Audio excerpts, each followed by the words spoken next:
अस्सलाम वालेकुम। ये हकीकत आज से 20 साल पुरानी है, क्योंकि आंखों देखा वाकया है, इसलिए आज भी याद है। वाकया शुरू करने से पहले मेरी आपसे रिक्वेस्ट है कि हमारे चैनल को सब्सक्राइब करें और बेल के आइकन को लाजमी दबाएं, ताकि आपको नई वीडियो के नोटिफिकेशन आ सकें और साथ ही हमारी वीडियो को शेयर भी किया जाए। इससे हमारी हौसला अफजाई होती है। चलें वाकया शुरू करते हैं। दोनों मामों का अलग अलग घर था। दोनों घर के बीच में से एक असेब ज़दा मकान था जो काफी सालों से बंद था।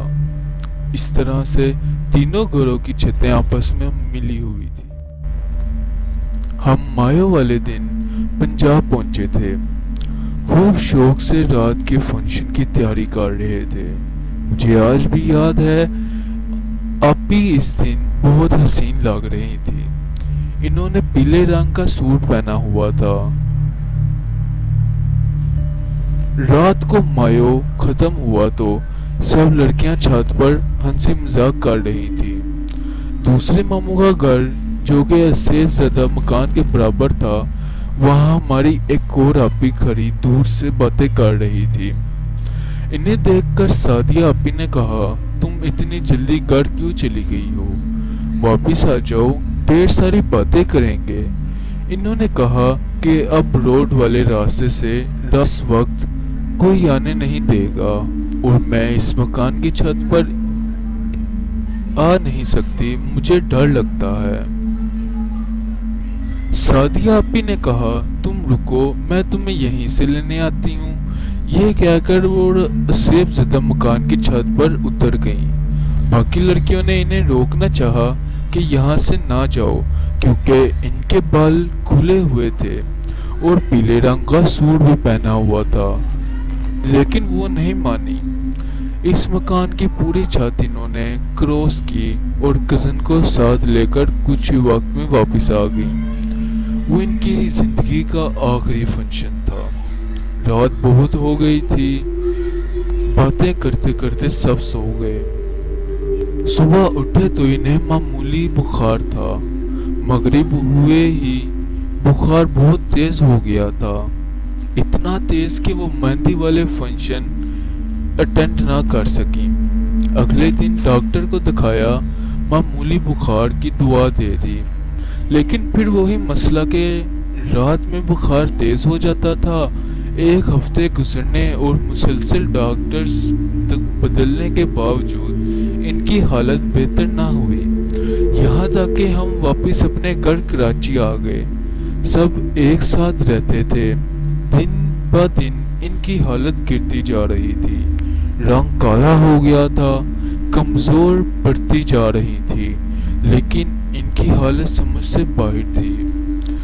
20 दिन गुजर गए थे। बाद मोहल्ले की एक औरत ने किसी आमिल को दिखाने की तरकीब दी। आलिम को दिखाया तो इसने कुछ ना बताया। एक और आलिम को दिखाया तो इन्होंने कहा कि चिड़ैल के कब्जे में है। पर तबीयत बेहतर ना हुई इनकी। दोबारा इन्हें एक अस्पताल में एडमिट करवा दिया था। सारी रिपोर्ट्स क्लियर थी, कोई बीमारी ना थी। एक डॉक्टर ने आलिम का बता दिया। आलिम ने इन्हें देखा और बताया कि एक वीरान जगह से इनका गुजर हुआ है। वहाँ जिन्नात का एक पूरा खानदान आबाद था। वो इसको अपनी जगह में ले चुके हैं। वो इसे नहीं छोड़ेंगे, साथ लेकर जाएंगे, क्योंकि बहुत गहरी कुव्वत है इनके पास। ये पलटकर आपको और मुझे नुकसान पहुंचा सकती है।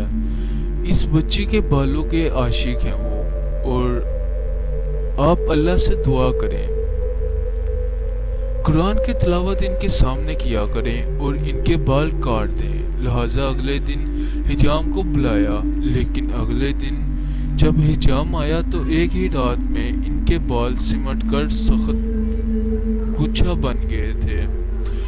बाल किसी कैंची से ना कटे। حجام سمجھ گیا تھا کہ معاملہ کچھ اور ہے، تو اس نے آپی کے بال کاٹنے سے انکار کر دیا۔ گھر میں سب بہت پریشان تھے۔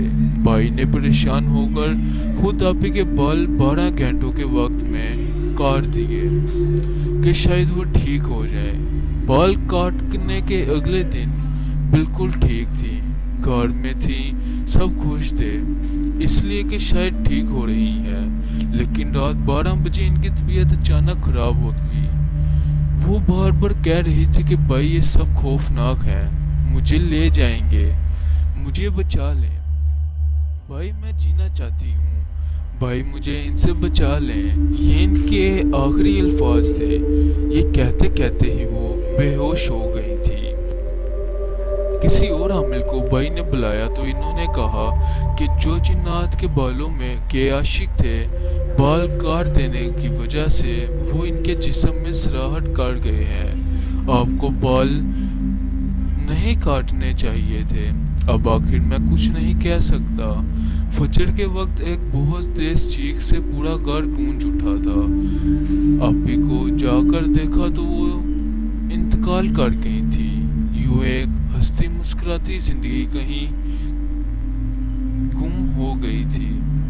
اللہ ان کی مغفرت فرمائے۔ یہ واقعہ ہمیں شہروز نے اسلام آباد سے بھیجا ہے۔